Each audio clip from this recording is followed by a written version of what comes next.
ब्रह्ममुरारिसुरार्चितलिङ्गं निर्मलभासितशोभितलिङ्गम्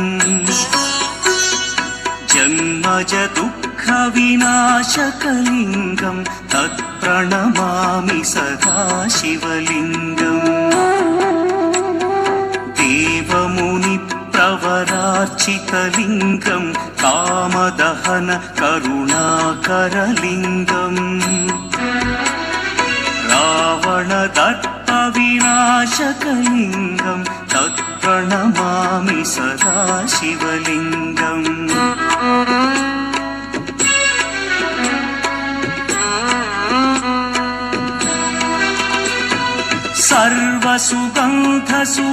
सर्वसुगन्धसुलेपितलिङ्गं बुद्धिविवर्धनकारणलिङ्गं सिद्धसुरासुरवन्दितलिङ्गं तत्प्रणमामि सदा शिवलिङ्गं कनकमहामणिभूषितलिङ्गं फणिपतिवेष्टितशोभितलिङ्गम्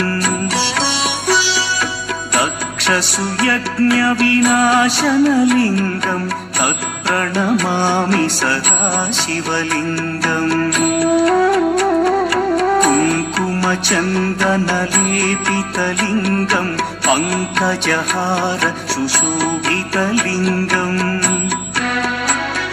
सञ्चितपापविनाशनलिङ्गं तत्प्रणमामि सदा शिवलिङ्गम्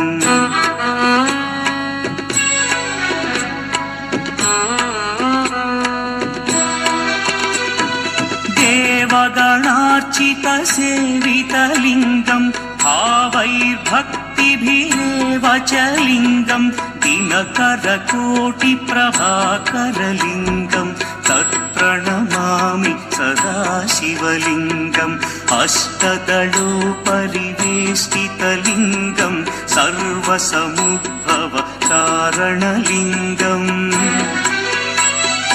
अष्टदरिद्र्यविनाशनलिङ्गं तत्प्रणमामि सदा शिवलिङ्गम्